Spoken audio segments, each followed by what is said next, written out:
Yung mga pati indecent indecent proposal. I'm sure nakaka-receive ka ng mga ganon. Noon pa. Pag Kelvin Miranda, siya yung inalok ng 2 million. Ano yung Sam Smith? Kumusta ka na pagkatapos ng pagkawala ng iyong ama? Na agad binawian ng buhay na hindi naman dapat mangyari. Si Patricio Miranda po, yung RIP patient. Parang, na ano ko noon. Nag-hysterical ako dun sa ospital. Ano? Anong RIP? Hindi ko naiintindihan. Ano yun? Tol, wala na si daddy, tol. Sabi ko, hindi ko masabi sa kanya ng diretso yun kasi... Pero yung totoo, napatawad mo na ba yung nakabanggaan ng tatay mo? Sa totoo na, Mama Odge, nabastusan po ako sa kanila. Kanina ko pa siya pinagmamasdan, no? Hindi nakakasawa ang gandang lalaking tong aking kaharap ngayon. Siyempre, ang kinilala bilang best performer sa First Famas TV. Opo, Broadcast Awards. Yes, si Kelvin Miranda. Kelvin! Mama Odge. O anong feeling? Tinalo mo sina Coco Martin, Sharon Cuneta, Jody Santa Maria. Miss Bea Alonzo. Oh, At saka CS Near. anong feeling? Mga veterano yan, tinalo mo. Ganun. Sa akin, Ma'am Odge, parang hindi naman tama yung word na tinalo. Kasi parang ang categories, parang ang pagtanggap mo ng parangal, isa siyang pagkilala. Kumbaga may mga criterias, requirements para masabing qualified ka as a nominee. And yung isa sa mga pahilera sa kanila, napakalaking karangalan po nun sa akin. And hindi ko po itinatanggi na pangarap ko sila mga trabaho sa mga susunod na pagkakataon. Mataas po yung respeto ko sa kanila. And again,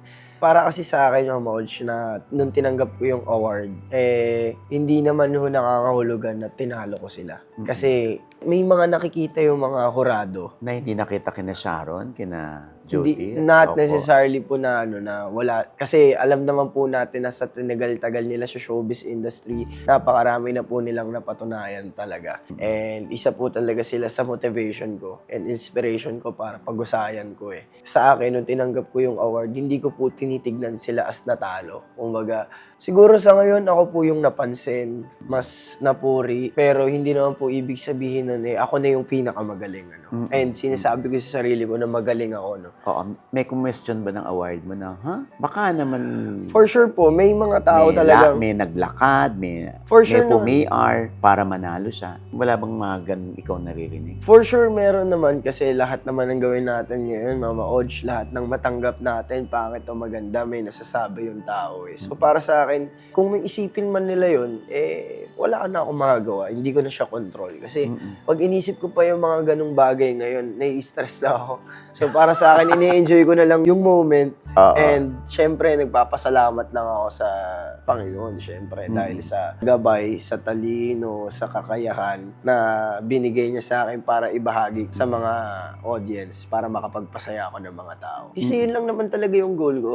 And yung Encantadio Chronicles kasi medyo antagal din ng proseso ng paggawa niyan. Marami din naman talagang pinagdaanan yung show na yun, on and off cam. And yung preparation ko rin naman kasi doon, hindi din siya naging madali. Para sa akin, isang malaking karangalan na napansin yon ng mga kurado, na nakita nila yung part ko, na ginawa ko yung best ko sa abot ng makakaya ko, na ibigay ang lahat para doon sa show. Anyway, sa bawat award naman na natatanggap natin, tama ka, lagi na lang may kumu-question. Pero at the end of the day, panalo ka pa rin. Sa akin po, ano lang siya. Sa'yo ibinigay yes. at hindi mo naman hiningi. Yes po. Gusto ko namang hingin sa'yo ngayon, yung sinasabi mo kanina, ayaw mo na masyadong inisip, nai-stress ka. So, isa sa mga nakapagpa-stress kay Kelvin, yung nangyari sa kanyang ama na agad binawian ng buhay na hindi naman dapat mangyari kung nag-ingat lamang yung kabanggaan ng tatay mo. So, kumusta na yun? Kumusta ka na pagkatapos ng pagkawala ng iyong ama? Mahirap, Mama Odge. Kasi ano siya hindi ko masasabi kung makaka-move on ako. Kasi yung nangyari na yun, lagi siyang sumasariwa sa... Alaala mo. Lalo na kapag yung mag-isa ka, tapos na yung trabaho mo, tapos na yung mga ginagawa mo. Tapos na gumana yung utak mo, in short. Ihiga ka, at syempre, nakatingin ka lang sa kisame. Naiisip mo ng paulit-ulit yung nangyaring aksidente. Paulit-ulit siyang bumabalik. Masakit kasi hindi ko matanggap yung nangyari. Kasi yung tatay ko, sa kanya ako natuto magmotorsiklo. At alam kong napaka-defensive driver ng tatay ko. At isa pa, yung nangyari kasing aksidente is hindi yung may angkas siya Kasi nasa ayun yung trabaho niya Naghahatid siya ng pasahero Kumbaga, sa huling sandali ng buhay niya, kung makikita niyo sa video, iniwas niya pa rin. Tinry niya pa rin iwasan yung disgrasya. Gumana pa rin yung instinct niya. Pero, yun na talaga masyadong mabilis yung dating nung van. Kaya nung pagdating sa kanya, kahit na umiwas siya, Siya pa rin napuruhan. yes. Kasi iniwas niya yung pasahero niya rin at the same time. So, siya yung sumalo nung impact lahat. So, kumusta yung pasahero ng tatay mo? Yung pasahero niya, thankful naman kami na walang naging grabing dinanas. Kung hindi syempre trauma, well, mabigat din naman yung trauma sa biyahe. Tapos may sugat siya dito na malaki sa binti kasi napunitan yata siya ng muscles. Nahihirapan din sila mag-cope up doon sa nangyari. Kasi nga, first time lang na mag-angkas nung mismong pasahero ng tatay ko. First time niya umangkas sa labas. Kumbaga, may sarili rin siyang routine. E-bike, papunta sa trabaho, pauwi, palabas. Nagkataon lang na hindi daw siya naihatid ng asawa niya, kaya nag-download ng application. Tapos, umaga nun. Parang galing pa yata ako sa, Mama, galing pa ako sa... Shoot? Oo, galing pa akong trabaho noon na medyo pagod pa. 30 minutes pa lang ako nakakatulog. 11:00 ng umaga hindi kami nagkatagpo ng tatay ko ng pag-uwi. Tapos, sabi ng kwento ng airmat ko, ang aga daw umalis sa bahay. First time din nun. Usually, may seremonyas yung tatay ko. May routine siya. Every day, every morning, pagising niyan, magkakape yan, magluluto yan ng malasadong boiled egg, tapos pandesal, isasawsaw niya doon. Yun yung routine niya. Tapos, maliligo, magbibiyes, magpapantalon. Ang alis na talaga niya hapon na. Kasi hindi mainit. Mga 4 p.m., ganun siya umaalis para bumiyahe na. Nung time na yun, parang first time yata na umalis sa sobrang aga. Nagugutom na nga daw siya. So, pinaglutuan siya ni mama ng pagkain. Mahilig kasi siya sa isda. So, parang, uy, luto na yung mo. Hindi, aalis na ako kasi may pumasok na booking na sa akin. So, aalis na ako. Ihatid ko muna to. Tapos, pagbalik ko na lang kakakainin yan. So, yun yung nangyari. Parang, nakaalis siya, na-break yung routine niya. First time yung sobrang agang lumabas. Medyo kainitan ng panahon. Tapos yun yung nangyari. Ako yung first respondent sa family namin na hindi ko na siya inabot sa pinangyarihan. Na ang nangyari doon is, tumawag sa akin yung pinsan ko na sinasama ko bilang PA minsan na tulog pa ako Sabi ko, boy, sa 21 ba yung alis natin? Kasi may lock-in kami shooting. Okay. 21 pa alis natin. Hindi, boy. May tumawag dito sa sa tita ka namin na sinasabi na sangkot daw si daddy sa vehicular accident daw. So parang, ang nangyari. Sabi ko, ano mo nangyari? So parang, okay, casual pa siya sa akin. So nilinaw ko, napatayo ako. Bakit? Ano daw nangyari? Hindi sinabi, nasan na si daddy? Ba't hindi tumawag sa amin? Ba't yan tumawag? Ewan ko, ipuntahan niyo na lang daw sa, sa ospital. Pagkatayo ko, medyo pungas-pungas pa. Pinaprocess ko yung nangyari. Conclusion na agad yung naisip ko. Tinawagan ko siya. Usually si daddy, pala sagot yun. Sobrang, kahit ibang motor yun, tumatabi yun para sagutin yung tawag niya. Kaya lang, ang nangyari, di siya sumasagot, nakatatlong tawag na ako. So sabi ko, baka sira yung phone. Pangalawa, baka sira yung phone niya. Or hindi niya mapindot siguro, baka may injury, ganyan. Tapos pangatlo, baka siguro nasa presinto, hindi pwedeng Kaya alam ko nasa presinto nasa doon. Sige, puntahan ko na sa ospital na binanggit sa akin. Pupunta ko sa ospital, bago ako pumunta sa ospital, sinabi ko sa kapatid ko, Jean, huwag mo muna sasabihin kay mama kasi ninervyusin na naman, kakagaling lang sa stroke. Si daddy na aksidente, pupuntahan ko, babalataan muna kita. Ngayon, huwag mo muna sabihin kay mami, titignan ko kung malalaman niya or pero alalahanin alalayan mo na lang. So, punta ako ospital. Sinabi ko na rin sa utol ko na, tol, huwag ka maingay kay daddy na kung nalaman mo kay mami, huwag mo muna sasabihin na nadisgrasya nga kasi ninervyusin yun. Nahihimatay yung nanay ko pag ninervyos. Punta ako ospital, parang pelikula yung nangyari na parang ayaw pa halos sabihin sa akin ng mga tao dun na yun nangyari nga. Hanggang sa natagpuan namin dun sa isang cubicle na akala ko siya. Kasi nakalitaw may isang nakalitaw na paa dun Nakahalos kakulay ng tatay ko na may sugat na malubha. Pagtingin ko, ayun yung tatay ko. Tapos pagtingin namin, ibang tao talaga. Sorry. Ma'am, hinahanap kasi namin yung pasyente. Tatlong tao na yun, tatlong doktor sa nurse na yung tinanong namin. Sabi, nandito lang daw sa emergency room. Sige po, sino po ba hinahanap nyo? Patient Patricio Miranda po. Wait lang po double check ko lang. So parang pag-check niya, sino po ulit yung hinahanap nyo? Si Patricio Miranda po, yung RIP patient. So parang, naano ko doon. Nasyak ako doon na parang, hindi ko alam yung gagawin ko. Nag-hysterical ako doon sa hospital. Anong RIP? Hindi ko naiintindihan. Ano yun? May terminology ba na RIP na ibang ibig sabihin? Sir, nasa morgue na po yung nyo. Hindi ko alam yung mararamdaman ko na parang, hinahanap ko pang proof. Asan yung gamit? Asan yung motor? Asan yung Asan yung mga pulis? Asan yung Pero sobrang taas ko na. Nakamask ako niyan. Naka-shades ako niyan. Kasi tanghaling tapat. Pero nangangatog na ako nun, Mama Olch. Hindi ko na alam gagawin ko. Kaya nung pagbaba ko, tinawagan ko na yung utol ko na umagulgul na nga ako. Sabi ko na, tol, wala na si daddy, tol. Sabi ko, hindi ko masabi sa kanya ng diretso yun kasi hindi ako naniniwala Hanggang sa inaabot na yung gamit niya, nakita ko yung ID. Doon na ako talaga, sinabi ko sa kapatid mo na bunso na nangyari. Narinig ni mama, aksidente. Yun. Ano naging reaction ng mama mo nung ibalita ninyo? Talaga siya. Hysterical. Hysterical talaga siya. Tumaas yung presyon, which is iniiwasan namin mangyari. So, nung nangyari lahat yon parang nabunaw na yung confidence ko. Parang doon na-realize na parang ang laki pala ng kawalan ng tatay sa pamilya. Kahit na yung presensya lang. Yung confidence ko para lumaban sa pagko-question niya sa akin. Sa mga paraan, sa mga desisyon na ginagawa ko, parang nawala yun. So, yung na-build ko na kumpiyansa sa sarili ko, lahat yun nasunog, lahat yun nagunaw. Nahirapan na i-process yun. Pero, kesa nga magbukmok ako, ang dami pa naging problema sa mga tumanggap sa bangkay niya. Marami pa nag-claim. So, ang dami pa namin na nasikaso sa pang mga 2 days bago pa siya nakapagpahinga talaga sa dapat niyang kalagyan.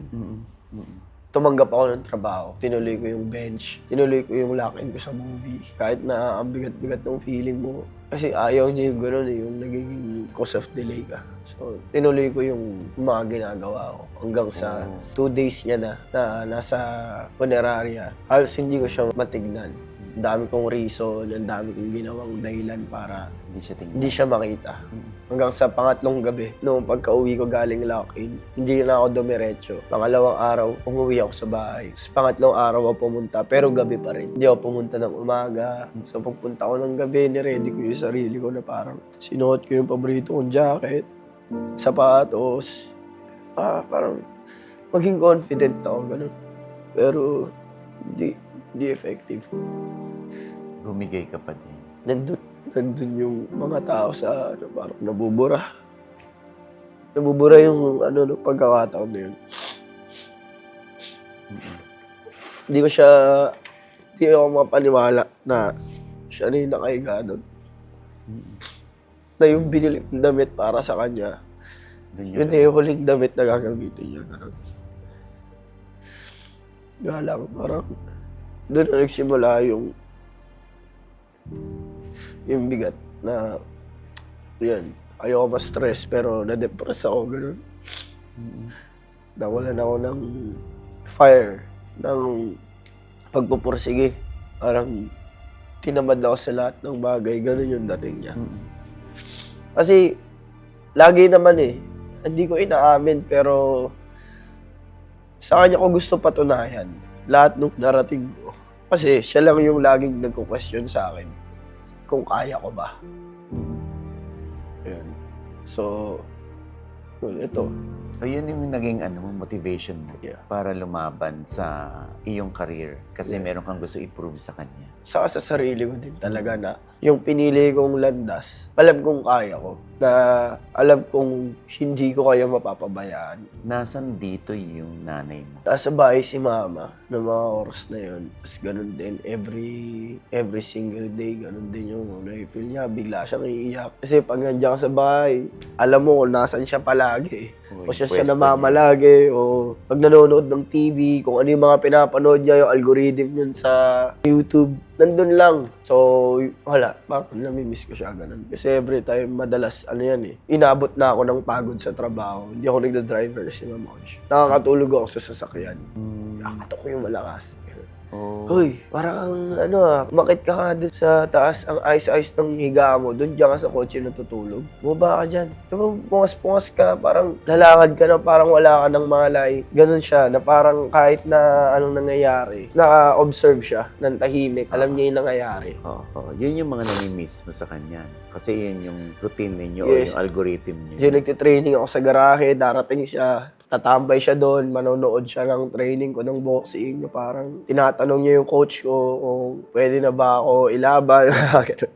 Basta gusto niya yung palagi kang malakas. Ganun. Oo. Masaya siya pag nakikita niyang malakas. Ayaw niya nang mahina kahit sa nanay ko. Tough, kasi siya eh. Tough yung atake niya. Kung paano i-express yung feelings niya. So, pag, ano ba yan? Bakit ganyan? Bakit ganito? O bakit? Sobrang lakas ng personality niya. Kaya, nung Tough. presence niya. Kaya, nung nawala siya, wala. Talagang tumahimik sa bahay. Ang laking pyesa nung nawala na hindi na makakabalik. Ganun. Pero yung totoo, napatawad mo na ba yung nakabanggaan ng tatay? Sa totoo na, Mama Odge, nabastusan po ako sa kanila. Hindi ko masabing hindi ako marunong magpatawad eh. Pero Bakit nabastusan si Kelvin? nasa presinto pa lang po kami nun, Mama Odge. Parang napapansin ko na, syempre tayo, Mama Odge, aktor tayo eh. Nakakaramdam tayo sa mga taong kausap natin. Kung sincero ka, totoo yung sinasabi mo, o hindi eh. Sincero. Yung kakapasok ko lang sa presinto na parang yung nangyari. Katatapos lang ng nangyari, ng insidente, kanina lang nangyari yun. Pero yung nakabunggo kasi sa airpot ko, may edad na rin eh. So, pero may galang pa rin naman ako makipag-usap. Kaya lang parang habang nagsasalita siya, the way siyang makipag-usap, medyo wala siyang, alam mo yun? Remorse. Sympathy. Parang, Oo. ang sagot niya pa, sige, gawin niyo na lang yung gusto niyong gawin sa akin. Tapos parang nagsasorry siya pero walang sincerity sa ginagawa niya. Oo. Iba yung mood, biglang magbabago, biglang magsasorry na something. Hindi, sabi ko sir, tao lang ho kami. Kasi kahit magkapalit tayo ng sitwasyon, hindi ho namin mabibigay yung pagpapatawad na gusto niyong hingin. Kasi nilagay niyo po yung kapalaran ng tatay namin sa mga kamay niyo. Umayos ho kayo makipag-usap. Buti hindi umiral ng pagiging action star mo. Nandun na ako nun, Mama Odge. Hindi Buti ako napigilan mo. magpapaka-hypocrite. Lahat ng pwede mong maisip sa tao, Mama Odge, yung mga moment na yon, naisip ko, sumagi yun sa isip ko. Pwede kong gawin lahat ng gusto kong gawin sa kanya. Oh. Nung mga oras na yun, lalo na't nung pumintig yung tenga ko dahil sa kabastusan niyang sumagot. Bumalik lang din sa isip ko yung tatay ko na ayaw niya nang nauuna ako. Defensive ka palagi. Doon mo gamitin yung nalalaman mo. Pagka sinaktan ka, yung sakit naman kasi na ginawa nila, hindi naman yung physical eh. Kaya parang, di matutuwa yung tatay ko pag ginawa ko yun. Lumabas na lang ako. Magulgul ako sa labas, sa sobrang gigil ko, gano'n. Nagdadasal lang ako na makuha namin yung hostisya. Yun lang yun. Tapos, kinakalma ako ng chief officer doon. Napakalma ako. Sabi ko, okay lang po. Kumusta na ngayon ang kaso? Sinampahan niyo ng kaso? Kumusta na siya ngayon? First trial po nung ilang araw na nakalipas. Parang gusto na rin yata nilang, alam mo yun, parang mamamid. Makipagpareglo? umamin, parang Umamin. ganun. Makipag-areglo, tapos magbigay ng danyos sa abot lang daw ng makakaya nila. Sabi ko, desisyon ng nanay ko yun. Sa kanya ko na lang ibibigay yung desisyon kasi siya yung asawa eh. Kumbaga, ako ayoko. Gusto ko kahit idaan na lang sa tamang proseso. Gusto mong makulong siya. Makulong or yung kung ano lang yung tama Parusa. na parusa para sa kanya. Kasi hindi ko rin naman dinarasal na may mangyaring masama sa tao or pag-isipan ng ganun. Gusto ko lang yung equality. And at the same time, equity na din na bigyan nila kami ng chance na, alam mo yun, mapatawad namin sila sa parang kaya namin.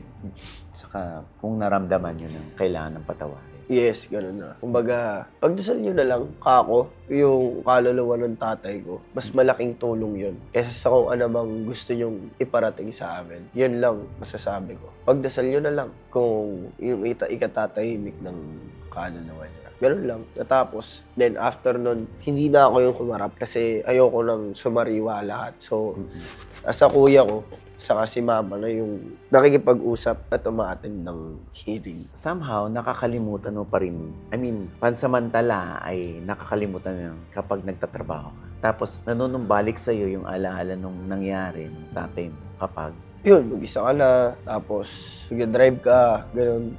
Parang bigla siyang sasagi sa isip mo. Lalo na pag nakamotor ako. Kaya ngayon parang yung hilig ko sa pagmumotor parang nabawasan. Kasi nga pag nagmumotor ako, siya yung naaalala ko. Kasi nung bata pa lang kami, inaangkas niya kami sa harap ng motor. ng tangke ng motor. Tapos pinapatry niya sa amin yung, siya talaga. Ganon siyang klaseng tatay.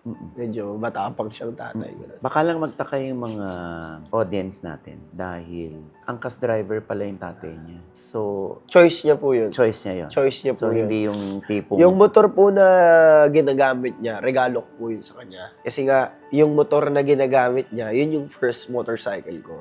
Which is buhay pa rin ngayon. Siya yung gumamit nung nagkaroon ako ng panibagong motor na ginagamit ko. Siya yung gumagamit nun. Kaya lang, gusto niya daw bumiyahe. Gusto niya bumiyahe talaga, dokumento, pasahero. Kasi yun yung bumuhay sa amin nung nagtatrabaho siya. Door-to-door ang trabaho niya eh. So, kalahati ng buhay niya, motorsiklo talaga hawak niya. Nag-a-attend siya ng pera ng bangko, mga dokumento. So, yung hindi pa uso yung online, yun yung trabaho niya. Messenger. Messenger siya ng pera, ng kasulatan, kung ano man. Ganun ang trabaho niya. Kaya hindi siya sanay ng Walang ginagawa. wala. Lalo na pag hindi nagmumotor. May kotse. Ba't ayaw mo magkotse? Di. Ayoko ma-traffic eh. Nakakaburyo sa traffic. Ayaw niya nun ng traffic. So, Gusto niya sumusuot. oo, ganun. Motorsiklo talaga buhay niya. So, hindi mo pipigilan yun. Oo. Diba? Kahit kaya mo nang ibigay sa kanya yung buhay. Yes. Hindi naman sobrang marangya, pero yung alam kong pinagsumikapan ko at nabubuhay tayo ng maayos na hindi tayo nananapak ng tao, sapat na yun sa amin. And sapat na yun sa kanya. Kasi ako sa stage ko na to, hindi ko naman sinasabing si Kelvin Miranda mayaman na yan eh. Kumbaga, nandun pa rin ako sa nagsusumikap ako eh. Para ma-maintain ko ano yung klaseng buhay na pinili na ko para sa pamilya ko. Pinagtatrabahuan ko pa rin siya. O yung iba, no, tinan nyo yan ha, pinagtatrabahuan ni Kelvin yun. Tapos yung iba, iba rin ang iniisip sa'yo. Oo, Pasensya ka na ha, kasi magandang lalaki ka, kasi kung pangit ka. Iyak na ako na tuloy, napaiyak ako dito eh. Hindi yung na-expect yung... Hindi. Kasi kung pangit ka, hindi naman itatanong sa'yo yan, di ba? Yes. Kasi di ba, yung iba, una, yung mga intrigang nasagot mo na, pero naaalala pa rin nila. At yun ang classic eh, pag Kelvin Miranda. Siya yung inalok ng 2 million. Ano yung Sam Smith? Oo, kasi nga parang yung isang blind item na wala naman tinutukoy na pangalan, nag-react si Kelvin. Parang akala nila si Kelvin yon. At initial reaction mo lang as a person kasi pag nakarinig ka ng gantong balita, na parang alam mo naman na hindi talaga ikaw. Kasi tinutukoy nila doon parang 1M daw per night. Yan. Blind item si Direk Daryl Yap eh. So, sabi ko, tayo naman ito, hindi to kapamilya. Ano sa blind item, literal. May kapilido siyang singer. Sa masa, popular talaga Miranda, si Sir Chito, di ba? Hindi ko naman alam kung sino yung binabanggit na yun. Na Nag-react ka lang. nag-react lang ako na hindi ako yun. Na hindi naman kasi talaga ako. Wala akong kinalaman. And at the same time, hindi ko nga pinapakinggan yung music ni Sam Smith. Kumbaga, malayo doon sa... Sa gusto mong music. Oo. So parang, punta ko na link doon. Teka lang So, parang impulsively, nag-live ako sa Facebook page ko na sinagot ko agad. So, hindi talaga. And mapapatunayan ko hindi ako yun. Pasensya ka na. Kasi Yun, sabi ko nga sa'yo, magandang lalaki ka. Hindi naman pwedeng hindi ka malayo sa mga ganyang Indecent klaseng proposal. chismis. Yung mga Pati indecent proposal. I'm sure nakaka-receive ka ng mga ganon. Noon pa. Noon mga pa. old. And until now. May mga nagsumusubok mag-message na random na bading. Oo. Na, alam mo naman na ako, may respeto pa rin ako eh. Kaya kitang i-turn down with respect pa rin naman Oo. eh. In a nice way. Oo, kasi nga, hindi naman sa pero madalas ko na siyang naririnig. So, parang offensive siya. Pero, hindi ko naman control yung mga yan eh. May kanya-kanya tayong mekanismo bilang tao. Siguro doon sila nasa-satisfy. Hindi mo alam kung paano nila nagagawa yung mga ganung bagay. Pero sa akin kasi, okay. Pagka sinabi ko ng hindi na. So, wag mo na lang uulitin. Okay na ako doon. Kaya pag inulit mo siya, iba na yung magiging dating nun. Diba? So, Wala naman masama magkagusto sa isang tao eh. And magpakatotoo sa'yo yung tao. Pero, mas na-appreciate ko pa yung totoo eh. Kaysa yung marami ka pang sugar coating na tapos doon din ka naman pala pupunta. Sabihin mo na lang. Kasi pwede pa rin naman tayo maging magkaibigan para masabi mo yung Kelvin, so may mga ganyan kang encounters. Noon na, po. Na yung, paano mo hina-handle yon? Like, kung kilala mo yung tao, yung bading. Hindi, basta, na-appreciate ko pa rin yung honesty, dun pa rin. Pero, hindi ako game dyan. Kung lalabas tayo, kung gaganyan tayo, we can still be friends. Pero, sa ibang aspeto, hindi ko kayang ibigay sa'yo yun. Sana irespeto mo rin yung boundaries ko. Ganun. Pero isa kang alay. Hindi kayo aalay sa bakla. Isa kang alay ng LGBTQ dahil kailan lang ka sa white party event. Yes. Oo, ikaw yung huling rumampa. So, hindi ka nagdalawang isip na maging bisita ng community. Hindi naman, Mama Oj. Kasi ako, sabi ko nga sa inyo, Mama Oj, mataas ang respeto ko sa bawat isa eh. Sa LGBTQ. Hindi ko naman nakikitang masama yun. Kumbaga para sa akin. Basta naniniwala ako sa expression eh. Doon mo na-express yung sarili mo, bakit mo husgahan? Diba? Saka wala tayong karapatan. Tayo yung mga tao lang. Pati yung katawan natin, hiram lang. Tapos, gagamitin mo para manghusga ka ng kapwa mo. Wala kang karapatan eh. Kung para sa akin, ganun. So, marami akong kaibigan na part ng community. Kaya, isa na rin sa reason na pumunta ako doon para din makipag-catch up sa mga kaibigan. And at the same time, mag-ibalik ko lang din yung pasasalamat doon sa mga part ng LGBTQ community na sumuporta din sa akin sa Encantadia nung nagsisimula yung career ko. And parte din naman sila ng growth ko eh as an artist. Ay nandyan sila sa likod ko. Kaya ibinabalik ko lang din sa paraan na alam ko. And yung pagtanaw ng respeto at paghanga mo sa mga taong nagpapakatotoo sa mga sarili nila is masaya ako na supportahan yung mga yun. Pasensya ka na kasi pag nagbibihis ka ng sexy, naka-topless ka, rumarampa ka sa bench, lalong nanganganak yung bilang ng mga humahanga sa yung LGBTQ members. So, nakakadagdag siya ng iyong pagkabarako. Ikaw. Ano lang talaga, Mooj, para sa akin, thankful pa din naman ako. Kaya rin hindi ako nagdalawang isip nung nag-invite sa akin yung white party. Talagang, sige, okay ako dyan. Noong una, originally talaga, pupunta lang ako. Bisita lang ako, kaya lang, gusto nila lumakad ako. So, biglaan lang din yung nangyari. Kaya si Sir Bang Pineda, kung ano lang yung available na damit nung oras na yun. Basta, sige, okay na yan. Lakad tayo. Attend ng rehearsal. Tapos, lakad. So, masayang feeling siya kasi nararamdaman mo talaga yung masaya yung tao sa appearance mo ng mga moment. Marami ka napapasaya. Oo. Yun naman yung hangarin natin, Mama Odge. Ako, bilang artista, yun naman yung hangarin ko, makapagpasaya. Kasi naman rumarampa ka din, di ba? Pag rumarampa ka, kunwari sa bench, tapos naka-underwear ka, hindi ka na-offend na hindi lang sa mukha mo nakatingin. Parang hindi naman, siguro. Parang hindi naman siguro. Kasi, bakit mo siya gagawin, diba? Yun yung thought lang na mag-underwear ka para ibenta yung underwear. Hindi yung may suot. Hindi yung may suot. Hindi yung laman ng suot. Ganun siya. O, di ba? Kanina umiyak si Kelvin, ngayon tumatawa siya. Okay. So, Kelvin, anong assessment mo ngayon sa takbo ng career mo? Nasasagot naman, Mama Hodge, yung dasal ko, manifestation ko sa buhay. Kasi alam ko yung nangyayari sa akin ngayon is uma-align. Kasi yung mga experiences natin sa buhay, halos paulit-ulit lang naman yun eh. May experience lang natin siya sa iba't ibang pagkakataon. Pero lahat ng pagkukulang at pagkakamali natin, pwedeng mangyari ulit yan para bigyan ka ng chance. Kumbaga, mangyayari siya sa ibang kulay, kaya hindi mo mapapansin. Pero kung titignan mo, iisa lang yung pattern. Na kapag napansin mo yung pattern na yun, mas madali mong mahanap kung saan ka talaga papunta. Ay, iiwasan ko yung bagay na yan kasi hindi naman yan makakatulong sa akin para... sa desisyon ko pipiliin ko to kasi pag ginawa ko to, ganito, ganyan, makakatulong siya sa akin as a person. Ganoon naman tayo magdesisyon. So parang lahat naman ng nangyayari sa akin ngayon is naka-align siya doon. And kung ano man yung mga nangyayari yun kasi naka-arrange na siya. Kung meron kang dapat ipagpasalamat sa mga naabot mo ngayon, I'm sure isa dyan yung tatay mo. Kasi Yes, siya yung nagbigay ng tough love sa'yo. Yes, Sino pa? isa syempre, nanay ko. Kasi sila yung Nurse. partners eh. Ano yun eh, magkaiba sila ng Pananaw. way Oo. kung paano sila mag-express. Oo. Yung nanay ko rin, mala-mala, siguro nadala na rin siya sa tatay ko. Oo. Na mataas palagi ang ang dating ng magulang ko. Pero parang mga kaibigan mo lang. Oo. Ganun lang. So, kumusta ang puso ni Kelvin? Meron na bang katuwang? Wala pa namang katuwang, pero ongoing. Parang ongoing. Tinatrabaho. So, when you say tinatrabaho, Trabaho. nakikipag-date ka pala Nakikipag-date.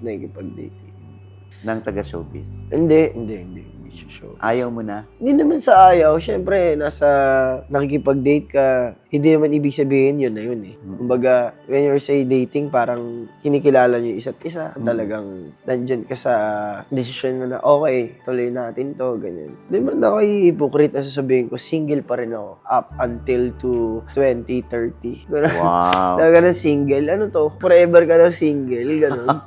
Pagka ba may girlfriend ka na, hindi ka na ba makapagtrabaho or pag nakikipag-date ka, mahirap. Hindi naman siya. Kumbaga, na-realize ko rin recently na parang hindi na uso yung katulad nung noon. Na sobrang big deal niya. Kapag umiikot siya sa rumors na, oy, may girlfriend na si ano, si ganito, si ganyan. Hindi naman eh. Kumbaga, kung may girlfriend ka, tapos mapapabayaan mo yung trabaho mo, yun yung magkakaroon ka ng pagkukulang. Pero kung binabalansi mo naman yung mga bagay-bagay at nadadala mo siya ng maayos, sa tingin ko naman, go-work pa rin. Kasi marami naman ganun. Correct. Pero ngayon, tatrabaho ka siya.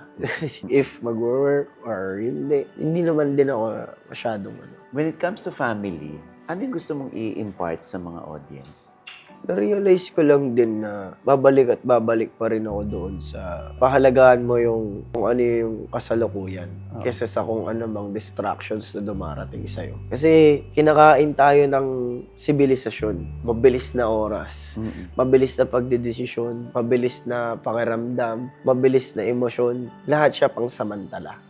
Hindi siya nagtatagal. Walang sino man na magtatagal at magiging permanente sa mundo. Kumbaga, yun yung kailangan mo tanggapin para mas matuto kang makapag-move forward, makapag-move on sa lahat ng bagay na pagdadaanan mo, mapapamilya man, mapapersonal man, o sa kung ano man pagdadaanan mo. You have to accept na lahat ng bagay ay pansamantala lang. Na lahat ng dumarating sa'yo ay daraan lang. Kinabukasan, lilisan. Tama. Oras ay oras. Kahit nawala ka na, patuloy na tumatakbo yung oras. So, kailangan mo lang magpatuloy. Happy ka sa takbo ng career mo? Happy ako, Mama Odge. Kasi nagbubunga naman kung ano yung mga tinanim ko nung nagsisimula pa lamang ako. Kasi marami na rin akong pinagdaanan sa showbiz. And masasabi ko na dapat ako maging masaya. Kasi hindi na rin naman katulad noon. Yung ginagawa ko para sobrang, yung katulad na ginagawa mo na sobrang nagsusunog ka talaga ng kilay, halos wala ka ng oras para sa sarili mo dahil sa binibuild mo. Ako naman, yes, nag-e-effort pa rin ako, as in sobrang effort pa rin, pero malayo na rin yung narating ko, kumbaga. Kahit malayo pa yung gusto kong puntahan. Sinisimulan kong tignan yung mga dinaanan ko, yung mga nadaanan ko na, at yung gusto ko pang daanan. Oo, tama. Paano mo inaalagaan naman yung iyong mental health? Yun nga po, parang tinatry kong i-accept yung mga bagay na natatanggap ko ng maluwag sa kalooban ko. And yung mga nawawala sa akin, parehas kung paano ko tinatanggap yung mga gusto ko sa buhay. Hindi naman palaging pwede na makukuha natin yung gusto natin eh. Na yung palagi papabor sa atin eh. Kasi kapag inisip mo na laging pabor sa'yo ang mundo, ang circumstances, sa'yo palang unfair ka na sa sarili mo, sa ibang tao, sa lahat ng pwede mo pang mga salamuha, experience man o tao. Kasi ano siya eh, Mama Odge eh, pag tinignan mo yung bagay na ganun, nag-expect ka na, nagsiset ka na ng expectation na magdudulot sa'yo ng disappointment. Ngayon, kung tatanggapin mo ng maluwag parehas, edi mas madali mong ma-analyze. Mas madali kang makakalakad. Okay, nadapa ako, tayo ako, lakad. Kasi nadapa ka na, hindi ka pa tatayo, hintay mo pa bang may tumulong sa'yo, may Correct. mag-abot sa'yo ng kamay na Correct. gininto ang kamay na para itayo ka? Di ba, hindi naman eh. Normally, pag nadapa ka, tatayo ka talaga, lalakad ka ulit. O, kung masakit, i-acknowledge mo yung sakit, lakad pa rin. Wala ka na ba ibang choice? Hindi ka naman pwede guminto at doon ka na lang pag nadapa ka. Di ba? Hindi lalampasan ka lang ng lalampasan ng opportunities. Nang mapag-iiwanan ka. Ang daming gusto mag-artista ngayon, Kelvin. Yes. Ano payo mo sa kanila? Siguro, be authentic. Ganun lang naman siya eh. Pero hindi madaling magpaka-authentic. Kasi lahat ng gagawin may sasabihin sa talaga yung tao. Pero, kung mo sila intindihin, sundin mo lang kung ano yung nakikita mong tama para sa puso mo, para sa karir mo. And at the same time, kung ano yung, alam mo naman yung makakabuti sa hindi. Kung makakabuti siya, gawin mo. Huwag mong isipin na katamaran yung mga bagay na makakatulong sa'yo. Tuloy lang, and magpakatotoo ka lang sa sarili mo sa lahat ng gusto mo. Kasi mas madali mo rin mahanap kung ano talaga yung gusto mong gawin sa buhay pag totoo ka.